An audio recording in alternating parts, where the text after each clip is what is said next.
Pues nada, Ana, primero de todo, bienvenida. Muchas gracias, qué ilusión. Primera vez en Tecnocampus. Primera vez y muy contenta de estar con vosotros, de verdad que sí. Me consta de toda la labor que se hace, no obstante, Tecnocampus es muy conocido, pero la verdad es que no lo había pisado y estoy encantada de hacerlo. Déjame presentarte un poquito más antes de empezar y un poco, pues, tu background, ¿no? Digamos que, Ana, tú te licenciaste en Ciencias Empresariales por la UPF y después de ser auditora en varias empresas, en 2003 empezaste en Savills. Correcto. Y en la cual fuiste creciendo desde abajo, desde un puesto, digamos, de entrada hasta el puesto de CEO que tienes actualmente.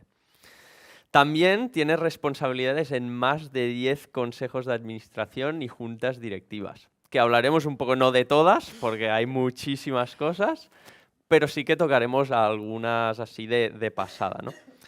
Pero antes de nada, yo, pues, bueno, digo Savills, una consultora inmobiliaria, pero digo muy poco. Entonces, aquí ha salido la gente a hacer su pitch.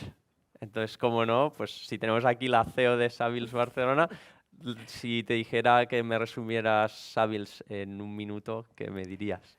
Pues mira, te diría que tenemos vocación de satisfacer cualquier necesidad inmobiliaria. Y esto implica, pues desde el asesoramiento en localizar un suelo donde se puede hacer un edificio, de los diferentes usos, porque cuando pensamos en inmobiliario pensamos en residencial. Lo que sí quisiera poner de manifiesto es que en la cabeza tenemos todos, cuando hablamos de inmobiliario, pensamos en vivienda. Y nuestro punto fuerte es realmente todos los usos que no son residenciales, es decir, oficinas, logística, hoteles, retail, todos estos otros usos que están muy vinculados a la economía de una ciudad y que de algún modo pues, generan la infraestructura para que en un territorio determinado pues, pueda haber al final más o menos oportunidades para la población que vive allí, ¿no? Porque en función de cómo sea la infraestructura inmobiliaria que haya, pues seremos más o menos capaces de captar talento, captar empresas y captar inversiones, que al final es a lo que nos dedicamos nosotros. Ahora hablaremos un poco de todo ello y de cómo crear ecosistema a partir de esto y tal, pero enfocándonos en los inicios, pues fuiste auditora, no me sale la palabra, auditora en varias empresas y fuiste cambiando, ¿no? Cada 2, 3 años más o menos y tal, pero llegas a Savills y desde 2003 hasta ahora, ¿no? Entonces, ¿qué encontraste diferente en esa empresa que te hizo quedarte hasta ahora? Pues mira, es una gran pregunta porque yo me considero una persona muy inquieta y de hecho cuando yo pienso que he estado tantísimos años en la misma organización, no me cuadra con mi actitud vital y cómo soy yo, cómo es mi personalidad. Pero lo cierto es que afortunadamente para empezar he encontrado un lugar donde lo que yo sé hacer y lo que me gusta hacer encaja con lo que me piden y eso a veces es una búsqueda que te puede llevar la vida entera y yo soy consciente que he encontrado ese lugar pues por las personas que lo configuran, por la actividad que tenemos, por la manera en la que tenemos de relacionarnos entre nosotros, que yo me siento en mi casa, y esto es algo realmente muy bonito y muy valioso. Y luego también que es una organización que me ha dado la libertad, también yo me la he ido de algún modo cogiendo, ¿no? Porque de entrada no es que te la regalen, sino que tienes un poco que irla explorando, ¿no? Pero sí que he encontrado un espacio de libertad para ir creciendo yo profesionalmente, ir haciendo cosas nuevas, proponiendo cosas nuevas que no estaban en el guión inicial de lo que se me pide hacer y que se han valorado. Y luego también es verdad que, tú lo comentabas al principio, que tengo responsabilidades en otros lugares, que es cierto que no me consumen muchas horas, pero sí que me enriquecen mucho y que a lo mejor este gusanito que yo tengo, ¿no? De novedad y de algún modo pues, de enriquecerme de cosas que no sean conocidas, pues lo puedo satisfacer de esta otra manera, ¿no? O sea, he logrado un poco un encaje muy bueno y lo valoro muchísimo y trato de cuidarlo y protegerlo. También estuviste en Startup Grind Barcelona ya hace Sí, algunos años, con ¿no? Alex Rodríguez. Sí, Con sí. Alex Rodríguez, que te hizo una entrevista. Y una de las cosas que tú valoraste de los inicios, ¿no? Y dejaste un consejo muy importante a la gente es coge un trabajo que resalte tu potencial, decías allí, ¿no?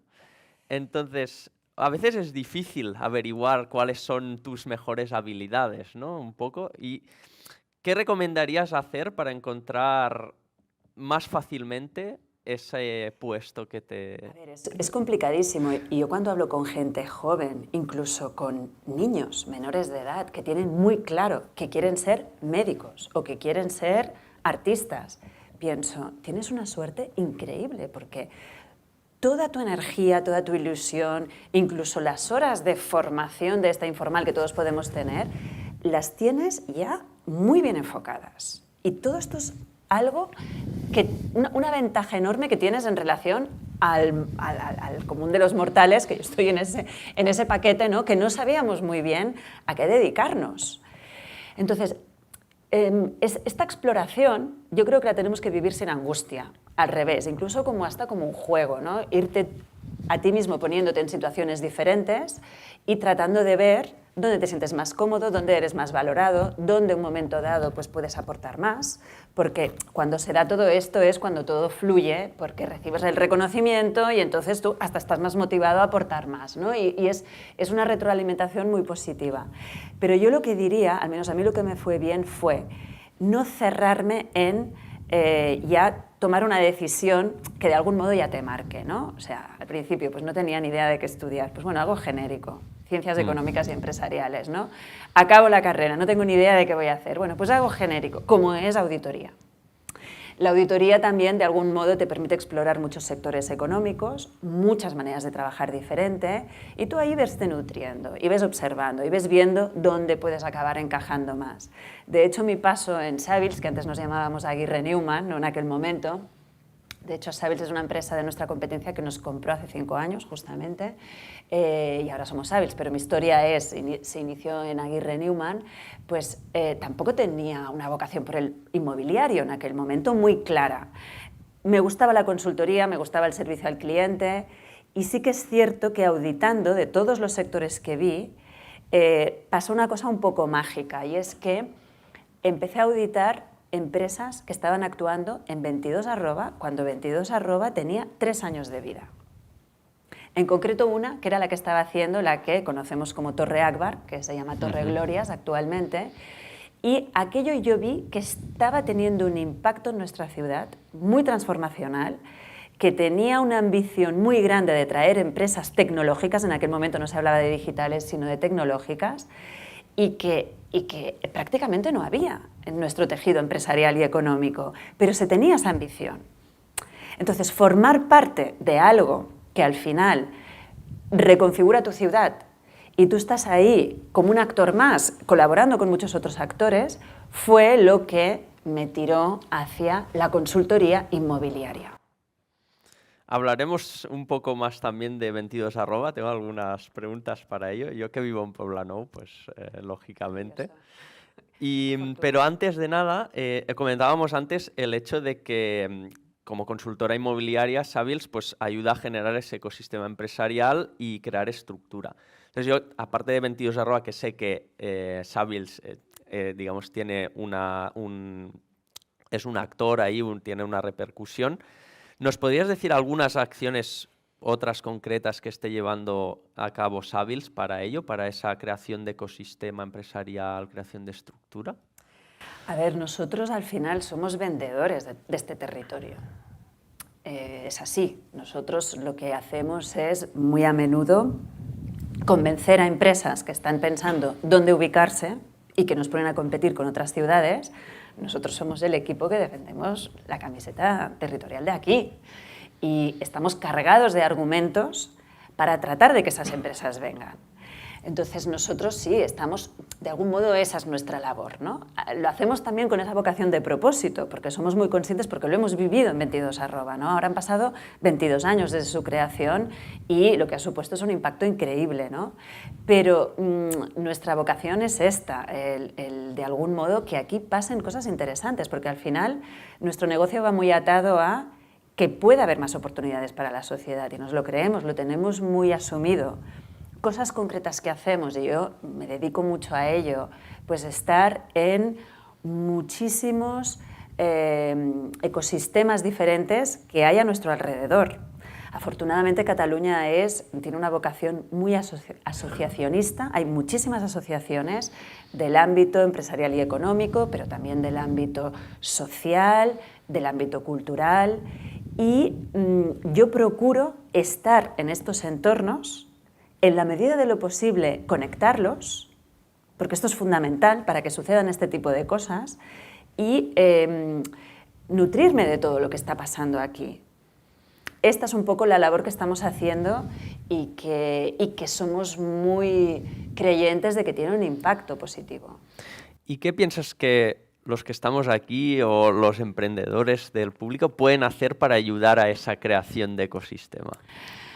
A ver, mira, yo os cuento mi trayectoria profesional. Os diría que se podría dividir entre antes del mundo emprendedor, que podría ser el mundo empresarial clásico, que estas eran las empresas que nosotros atendíamos para buscarles una sede, y en el momento en que el mundo startup, el mundo emprendedor, y luego scale-ups y empresas que se han hecho enormes, que nos piden 10.000 metros cuadrados porque emplean muchísima gente, y esto es gente como Travelperk, que es cliente nuestro, por ejemplo, por poner uno, pero hay un montón.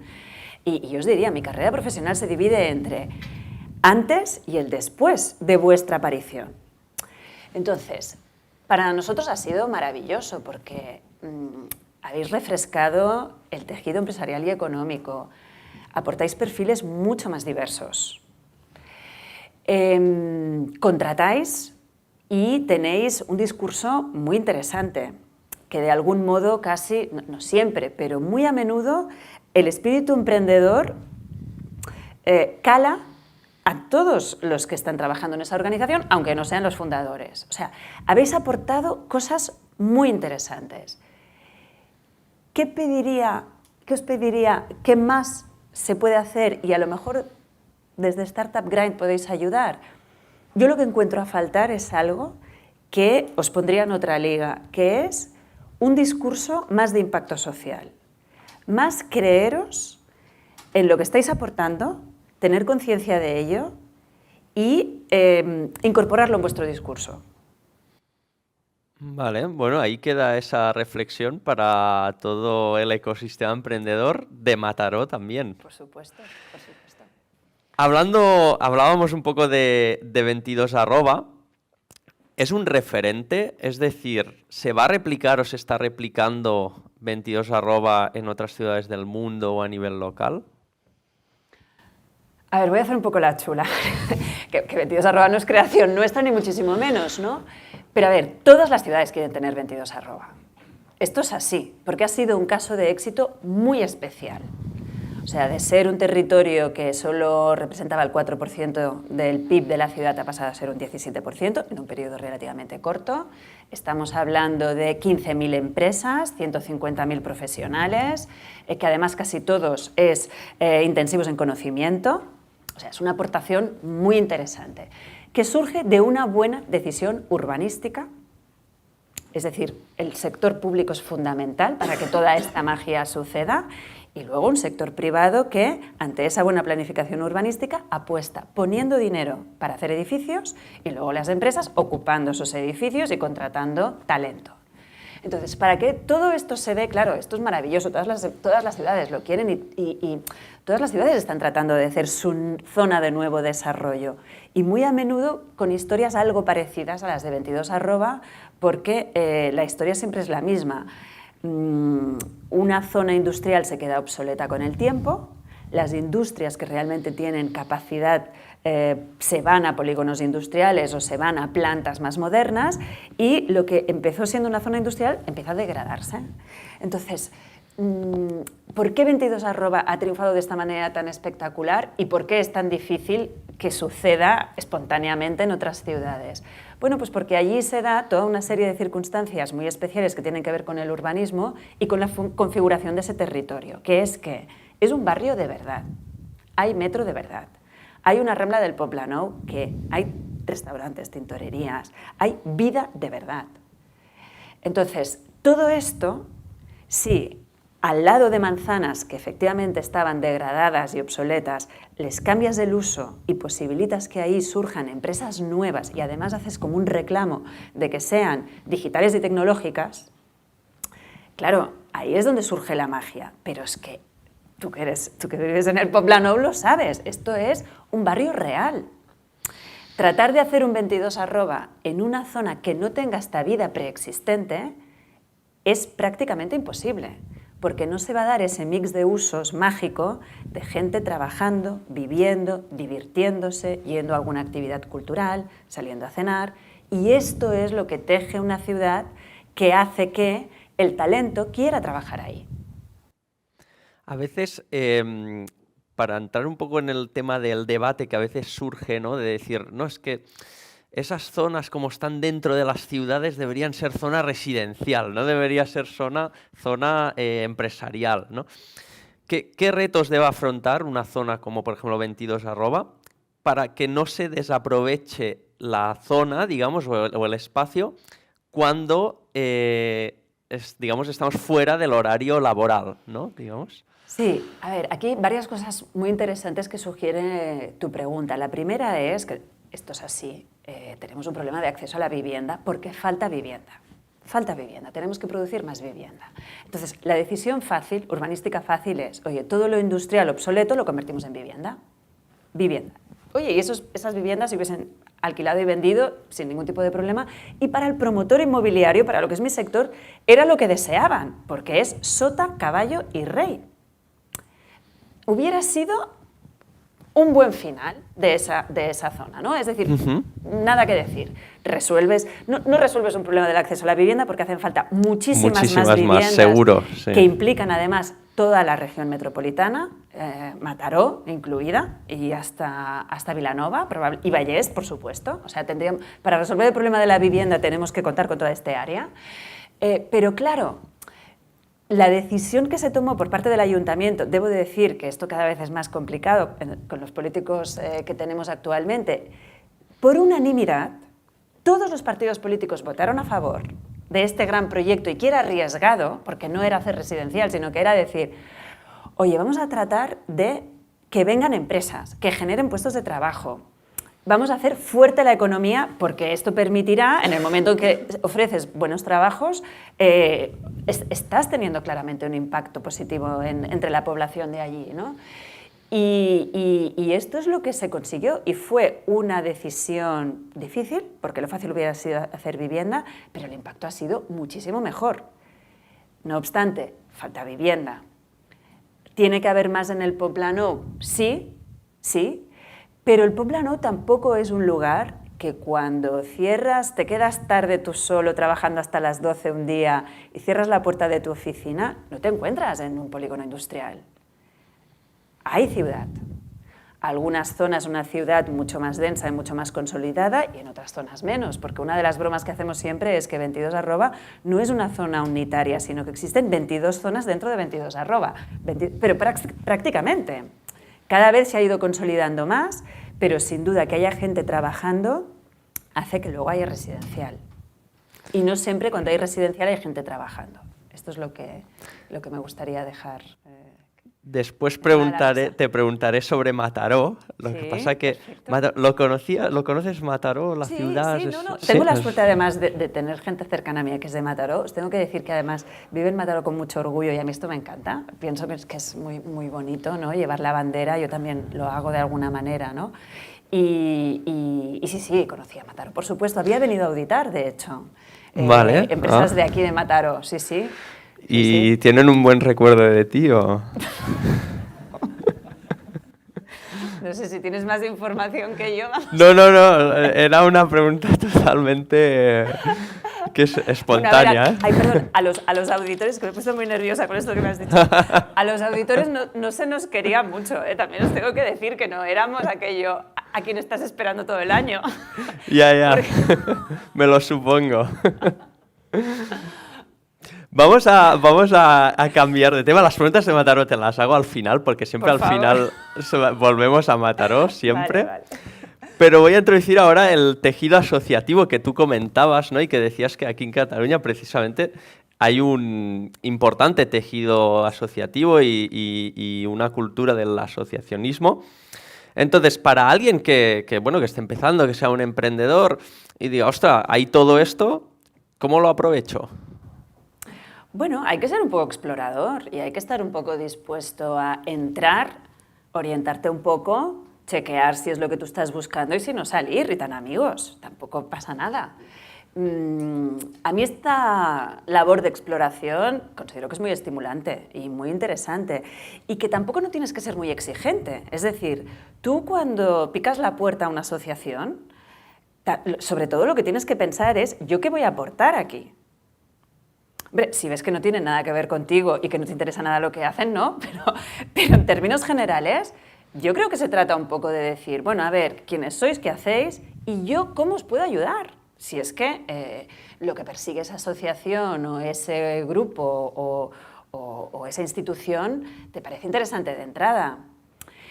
Y yo creo que es bueno estar en contacto con instituciones, asociaciones, e insisto, no desde una perspectiva tanto de, bueno, ¿y qué podéis hacer por mí?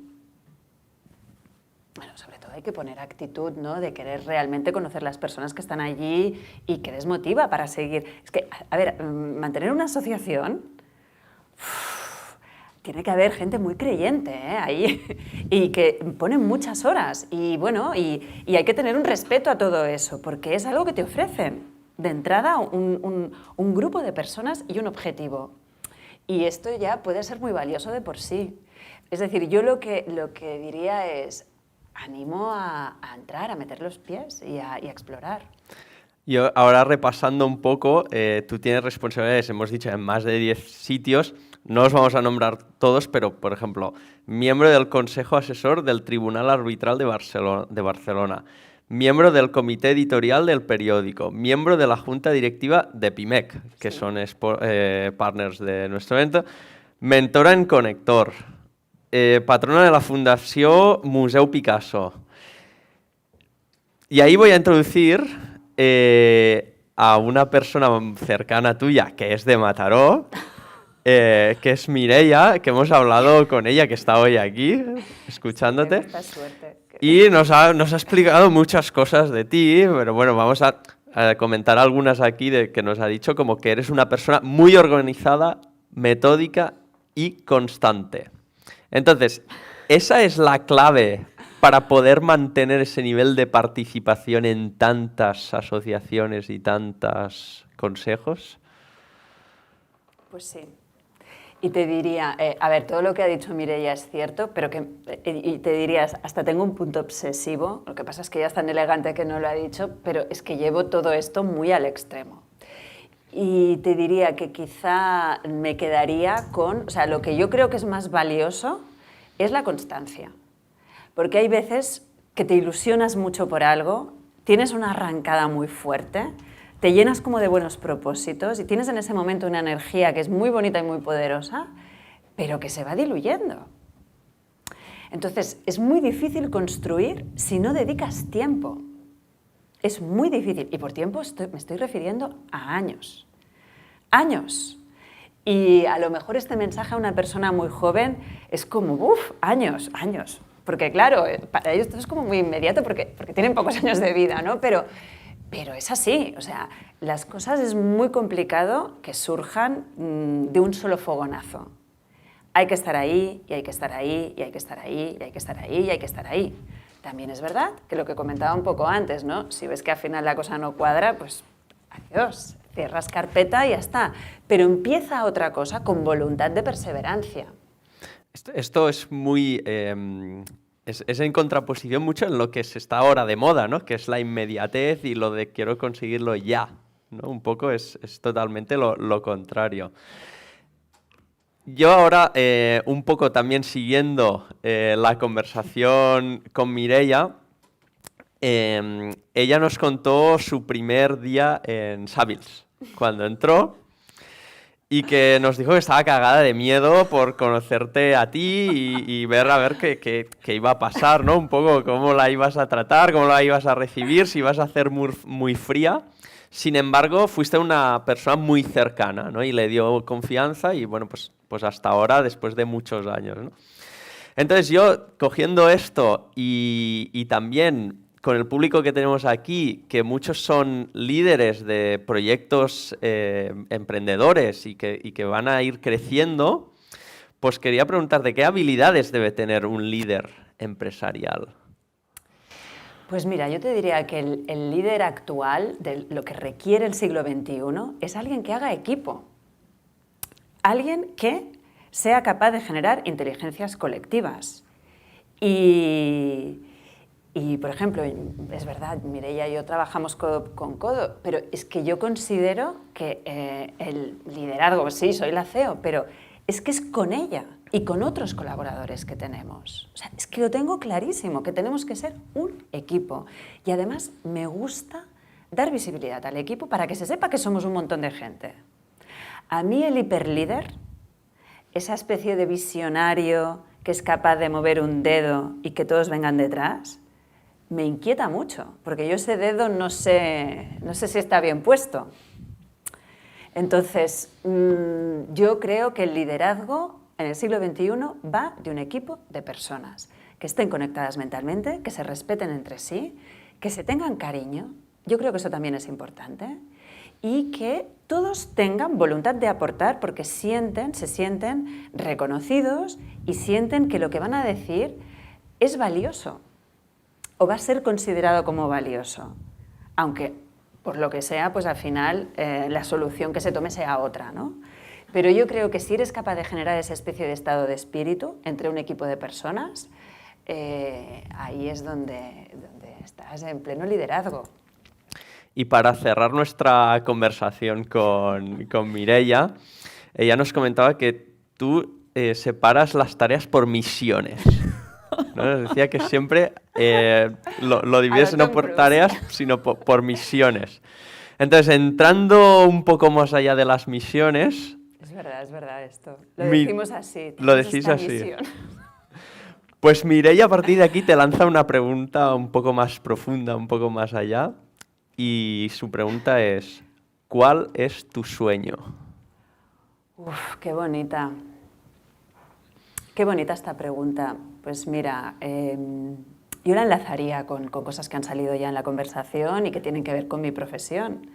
Yo lo que espero para nuestro territorio, incluyo Mataró, por supuesto, es que nuestros hijos vivan mejor que nosotros, que nuestros nietos vivan mejor que nuestros hijos.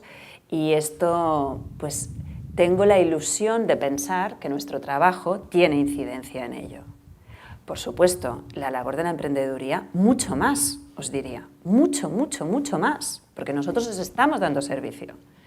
Pero los protagonistas sois los emprendedores, los empresarios, sois los que generáis riqueza. Y esto deberíamos conseguir que esto fuera un territorio en la que pudiéramos ofrecer calidad de vida, que pasa por oportunidades profesionales y un estilo de vida que afortunadamente nuestro territorio lo ofrece. Vamos ahora a entrar al futuro y para hablar de futuro, 2023, estamos a final de año, tenemos una sorpresita. Entonces, Startup Grind siempre hay sorpresas para los speakers y nuestra sorpresa es que hay una persona que te conoce muy bien y que te envía una pregunta con un audio y que lo verás aquí a continuación. Y yo voy a pasar el mando, ¿sí? I és pregunta de Àlex. Hola, Anna, i hola a tothom que estigui a l'Startup Grind. Una pregunta que té dues parts. No? És, com que ara venim de 2 o 3 anys de pandèmia, inestabilitat, impredictibilitat, volatilitat, etc. La pregunta número 1 és com afronta l'Anna la incertesa que ve de l'any 2023, on probablement recessió econòmica, efectes polítics, etc. A nivell de planificar a llarg plaç. M'explico. Ja venim de 3 anys que no podem planificar coses més enllà de 1, 2, 3, 6 mesos màxim.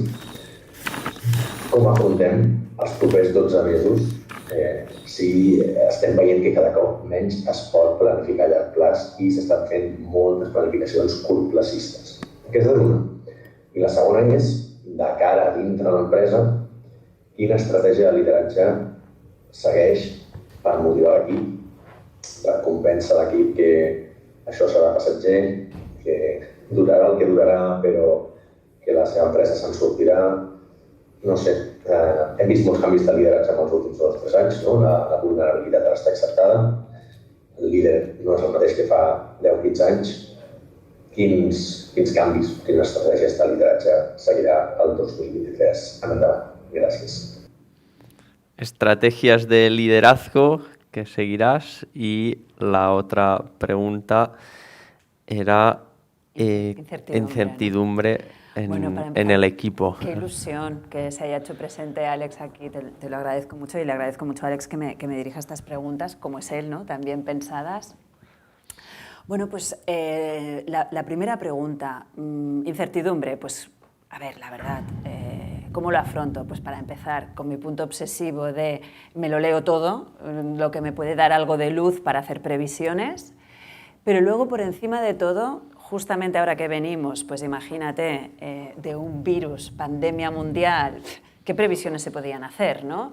Y luego en Europa una guerra que está a pocos kilómetros de donde vivimos, ¿quién se lo hubiera podido imaginar, no? Con esto, ¿qué te quiero decir? Hay que estar preparado, hay que leérselo todo, los informes, me estoy refiriendo, de previsiones macro, etcétera. Sí, porque esto siempre te sumará, pero yo creo que sobre todo lo que nos va a ayudar a la hora de hacer frente a esta incertidumbre es tener muchísima flexibilidad, saber hacer ese plan a largo plazo, pero también la capacidad y la cintura de ir modificando en el corto plazo cada vez que haya un cambio. Porque a menudo yo lo que veo de algunos directivos es que como se habían hecho un business plan que pasaba no sé qué, pues ya no lo modifican y entonces ya van para allí. No, al revés. O sea, yo creo que lo que hemos aprendido es que tenemos que ser muy humildes y que observar constantemente y tratar de ver dónde tienes tú la agilidad para moverte en función de lo que no depende de ti. Esto es y relaja mucho. Una vez dices, bueno, pues nada, flexibilidad. Esto también relaja mucho, ¿no? Ya lo vives de otra manera.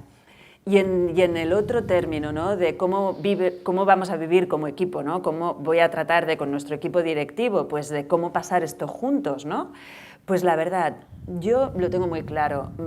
Transparencia, las preocupaciones compartirlas, nunca angustiar, porque esto sí que es verdad que de algún modo en el cargo te va a apretar los dientes cuando van muy mal dadas y tratar de atemperar, pero sí compartirlo todo y pasarlo juntos, porque realmente lo que une a un equipo no solamente es los buenos momentos de las cervezas, de celebrar un triunfo, que también. Sobre todo lo que une en equipo es pasar una crisis juntos, pasar un mal momento juntos. Y la pandemia ha sido un gran aprendizaje para nosotros y te pongo un caso concreto. Un momento dado, cuando nuestros accionistas pues, nos pidieron medidas ante aquella incertidumbre tremenda que había, el equipo directivo nos rebajamos el salario voluntariamente a cambio de no despedir a nadie, a cambio de proteger al equipo. Entonces, una decisión así, que en una situación de guerra pones tú la piel, no envías los peones del... No, pones tú la piel primero para proteger al colectivo. Pues es una gran oportunidad. Es una gran oportunidad para demostrar liderazgo y para hacer equipo. Más que las cervezas, muchísimo más. Las cervezas ya vendrán. Pero bueno, son oportunidades y yo lo afronto de esta manera y hasta me apetece. 2023, ¿será difícil? Pues vamos allá. Es cuando marcas la diferencia en relación a tu competencia. ¿Cómo te enfrentas a las dificultades? Porque cuando el viento va a favor de todo el mundo, todos crecemos y ahí la diferenciación es muy complicada. ¿Y qué nos espera de Ana y de Savills para 2023? Pues mira, yo creo que el año que viene va a ser bastante particular porque tendremos un primer semestre muy complicado, en mi opinión, y un segundo semestre mejor. Entonces se trata de aguantar 6 meses. Yo me lo estoy planteando así. Y luego ya he dicho ¿Para las startups también? Sí, o sea, yo creo que no estamos en una situación tan dura como se está diciendo, lo cual es terrible que se diga tanto, porque esto genera expectativas y puede detener decisiones de inversores, de consumidores, etc. Con los datos en la mano no deberíamos estar con este estado de ánimo tan flojo. pero sí que vamos a un periodo más frío. Pero también, con todo esto que te decía, de todos los informes que me estoy leyendo, veo que nos espera un segundo semestre mejor.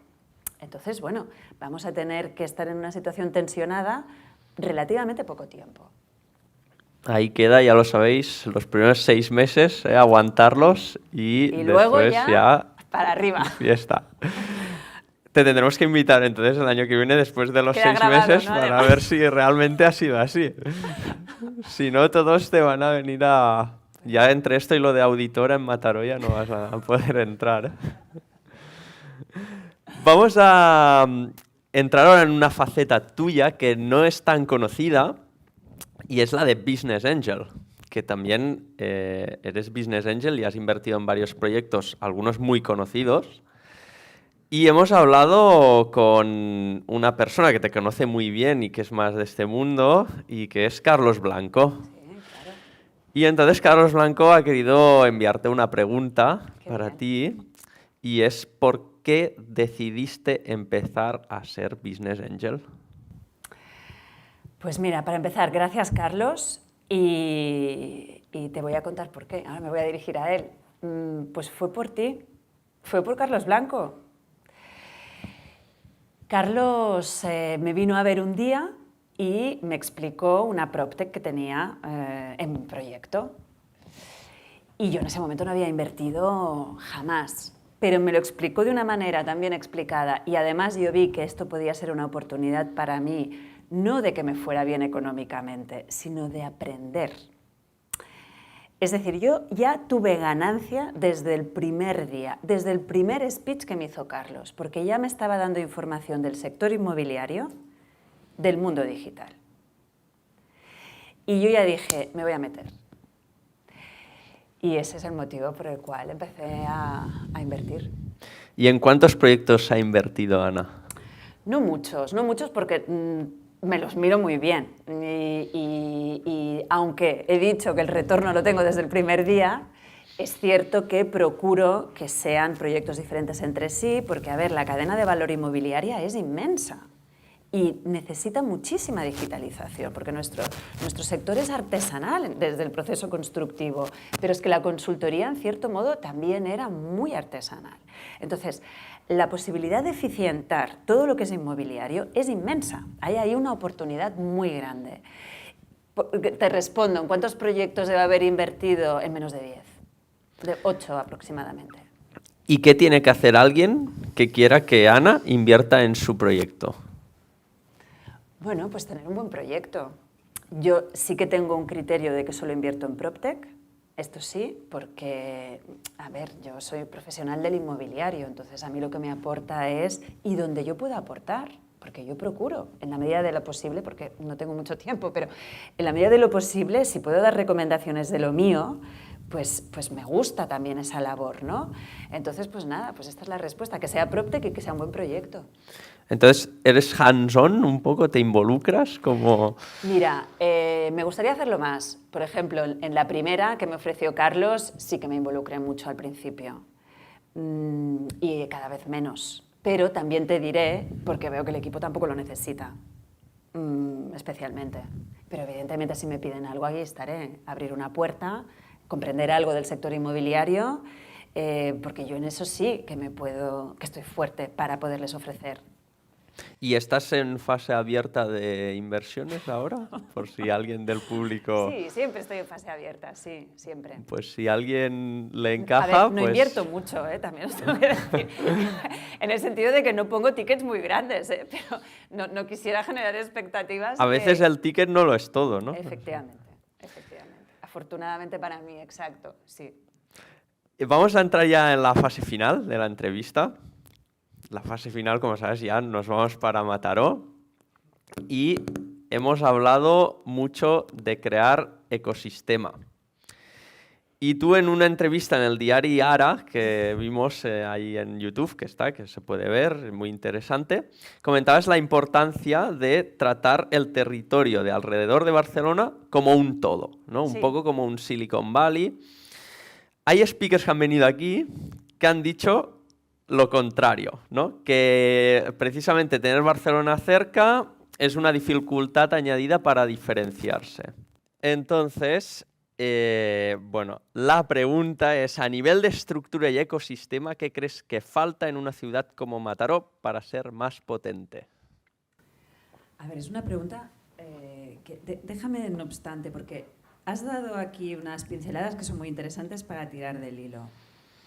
A ver, en todo el mundo hay una norma que la dictan los urbanistas que dicen que si en un territorio una parte sustancial de la población se desplaza a otro cada día, un porcentaje relevante, como sucede este área de la región metropolitana que delimitaba antes, que incluye Mataró, esto es un núcleo urbano.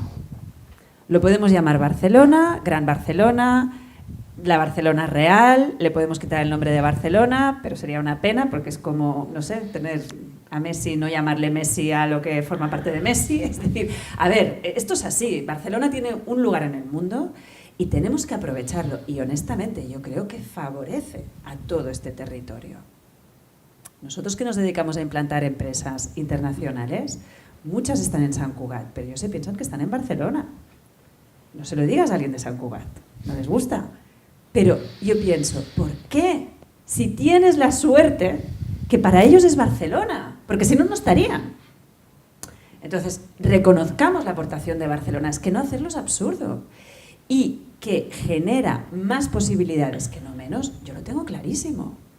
Yo lo tengo clarísimo. Entonces, ¿cómo podemos hacer para que a Mataró le vaya mejor? Y no solamente a Mataró, sino a otras zonas que estén en este ámbito delimitado que comentaba. A ver, también me voy al urbanismo. Un urbanismo bien diseñado, que significa que genera oportunidades para la gente, no es el de centro único, el radial, vamos a decirlo así, sino el fractal. ¿Qué quiere decir? Pues que hay policentrismos. Que lo interesante no sucede solo en la plaza del pueblo, que sería Barcelona, sino que suceden cosas interesantes en muchos puntos de ese territorio, pero que están conectados entre sí. Entonces, Mataró, la suerte que tenemos de este área es que tenemos zonas que tienen su propia historia, su propia identidad, su propio orgullo de la población de allí, de ser de allí, y esto es riquísimo, y esto es valiosísimo, y esto hay que potenciarlo, y los que lo tenéis, cuidadlo, porque es maravilloso, porque lo dota de personalidad, porque de algún modo las diferencias de cada territorio enriquecen a los demás que no las tienen, pero la idea es que que pasen más cosas interesantes en Mataró pasará por hacer fuerte todo este territorio. ¿Y hacer fuerte qué significa? Significa varias cosas. Para empezar, deberían haber políticas de movilidad, económicas, culturales, de vivienda, más unitarias, más pensando en qué aporta cada territorio, qué necesita cada territorio, y luego necesitamos que Rodalies funcione correctamente, una puñetera vez. Conectar mejor todo este territorio. No se trata de vivir al margen de Barcelona, al revés, lo que tenemos que llegar es a Barcelona en 20 minutos, desde aquí, en tren. Y que no falle. Esto es lo que tenemos que conseguir. Entonces, así le irá bien a Mataró. Aprovechando todas las oportunidades que es capaz de captar Barcelona, que son a nivel internacional, pero centrifugándolas hacia otros territorios, como puede ser Mataró. El Tecnocampus es una grandísima oportunidad para la ciudad, porque de aquí surge talento que está conectado con el espíritu emprendedor. Pero el éxito no es que se quede en Mataró, el éxito es que se mueva. Porque muy a menudo lo que acaba sucediendo es que yo lo he visto en muchísimos empresarios, a la que han crecido después de haberse movido, vuelven a donde son y ponen su headquarter allí. Sí, eso es verdad que ha sucedido, por ejemplo, con nuestro amigo y speaker Martí Manent, ¿no?, del abogado.com, que fue a Barcelona y recientemente abrió oficinas aquí en Mataró otra vez. Muy interesante la reflexión. Ahí queda para los haters, speakers que han venido aquí y ven con malos ojos que Barcelona esté cerca. Les pasaremos tu respuesta. Y simplemente nos queda añadir también cómo podemos ayudar nosotros a Ana desde Startup Grind Mataró. Esa pregunta es importante.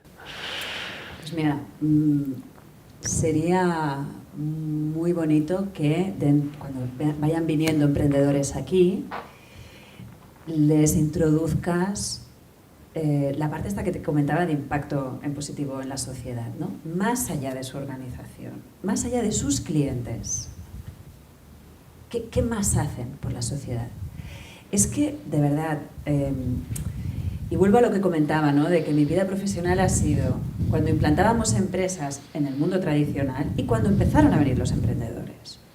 Habéis aportado un montón, pero os falta el punto de impacto en la sociedad. Porque esto es lo que os hará ser percibidos como lo que tenéis que ser. Gente que realmente configura una clase empresarial y económica conectada con la sociedad, que está aportando, que mira más allá de su ombligo. Y a veces ha faltado esto, ¿no? Y se han cogido dejes del empresario tradicional, que está muy bien, pero que vosotros tenéis que ir a por más. Pues te recogeremos el guante y a todos los que vengan se lo vamos a decir. Dos últimas preguntas.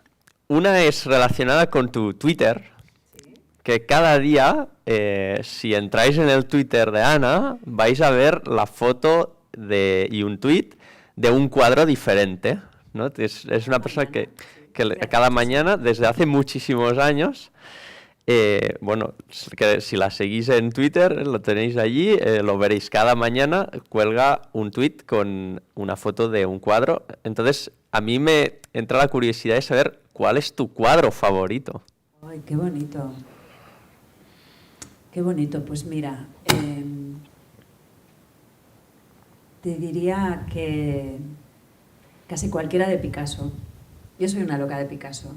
Y además es que es un artista que fue tan prolífico, o sea, tenía una energía creando cuadros, pasando de unas épocas a las otras, inventándose movimientos nuevos, que claro, es un mundo que para mí es súper atractivo porque no te lo acabas nunca.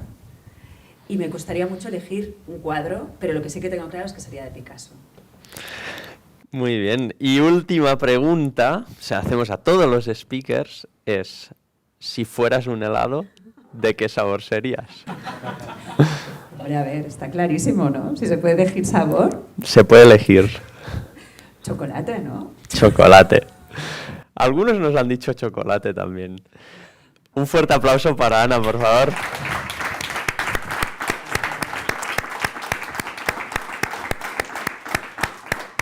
Vamos ahora a desvelar nuestra última sorpresa de hoy, que es un regalo que te vamos a hacer de parte de nuestros colaboradores de Orgasnic, que están aquí delante. Entonces, aquí te vamos a hacer un regalo de parte de Orgasnic, que es un centro de mesa, un portalápices, y ellos después te van a desvelar en el networking de qué está hecho. ¿Qué dirías si tuvieras que apostar? ¿Parece algo reciclado? Pero no me atrevo a decir que no lo sé. Bueno, quizá podemos desvelarlo. Concha de mejillón. Pues un regalo para ti, Ana. Y ahora, para finalizar, antes de irnos al networking, vamos a abrir el turno de preguntas por si hay alguna persona que quiera hacerte alguna pregunta. Vamos a hacer un par 3 de preguntas porque sí que es verdad que vamos un poco mal de tiempo hoy. Y si tenéis luego más preguntas, pues se las hacéis a Ana. Es verdad, tenemos que pasar micro. Vale, pues las hacéis sin micro, ¿vale? Solo el nombre. No le hagáis el pitch de ventas, siempre lo digo, ¿vale? El nombre, la pregunta y Ana os responde. Quien tenga la pregunta, que levante la mano, ¿sí? Pues... Jo dic Joan Gavarró, soc de Sabadell, i la meva pregunta és, jo volia fer èmfasis en una cosa que diu el Xavi Verdaguer, que probablement el coneixes, el Xavi Verdaguer, i ell ha estat al Silicon Valley i diu que doncs als Estats Units es valora molt el tema del fracàs. Llavors, jo el que podria preguntar és quin ha sigut el teu major fracàs en la teva trajectòria professional?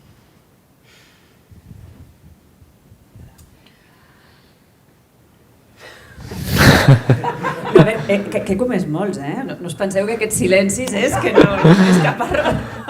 Al revés, et diria, no tinc consciència d'haver fet errors greus, què sé jo, coses com que la meva empresa hagi perdut diners per una mala decisió, afortunadament, que hagués pogut ser, però no ha estat el cas, afortunadament, però sí que soc bastant exigent a mi mateixa, bastant dura a mi mateixa de vegades i considero que cometo bastants errors.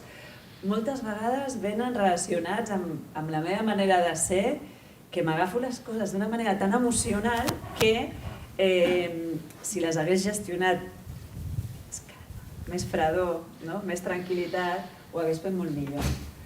Però també és veritat que quan les coses surten bé és perquè li poso també aquesta canya que si no es té, doncs tampoc sortirien. Però gràcies per la pregunta. Molt bé, gràcies. ¿Alguna pregunta más? Sí, per aquí. Dani Rayala. Primer, felicitar-vos, Jordi i Anna, per la xarra superinteressant.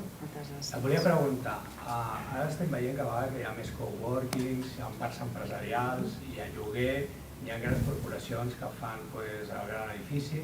Tu, com a expert immobiliari al món de l'empresa, quin consell donaries? Quina és la tendència o què aconsellaries? A veure, és una pregunta molt interessant. Us explico molt breument. Els contractes tradicionals d'oficines són de 5 anys amb 3 d'obligat compliment. Això vol dir que si una empresa mor l'any 2, aquest tercer any no disfruta de l'espai, però està obligat a pagar-lo, per llei. Què passa? Doncs això pel món emprenedor és que us explota el cap, és que és impossible que vosaltres us lligueu 5 anys a un espai immobiliari, però no només per una qüestió de la tranquil·litat de la vostra solvència o no, sinó que no sabeu quantes persones sereu. I tu llogues un espai, siguin 100, siguin 500, siguin 5.000 metres quadrats, perquè tu en aquell moment tens una determinada necessitat de plantilla.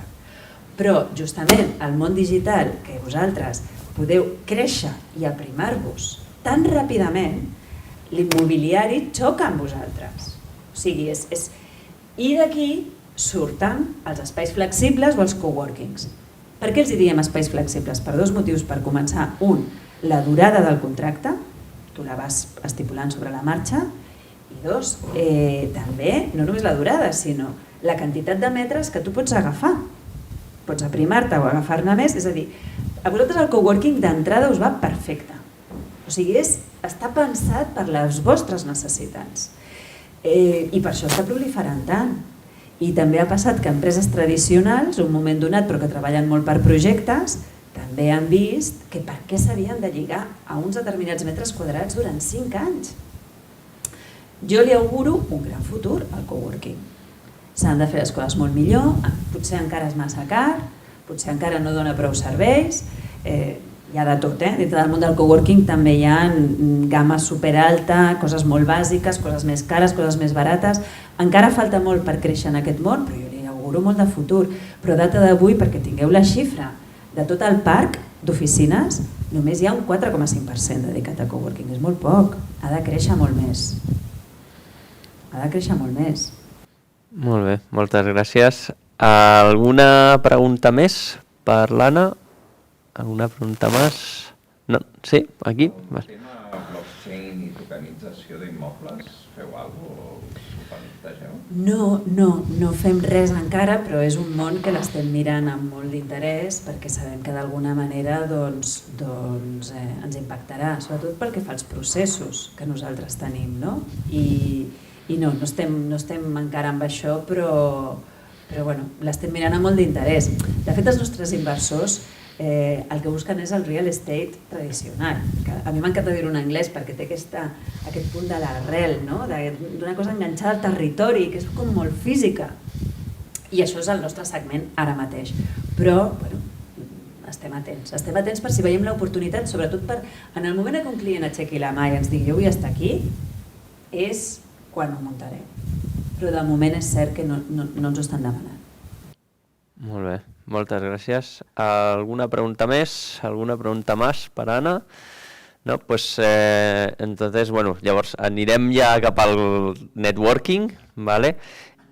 Anna, espero que t'ho hagis passat genial, espero que t'hagis sentit a gust i res, simplement pues, demanar-li al públic un fort aplaudiment per l'Anna.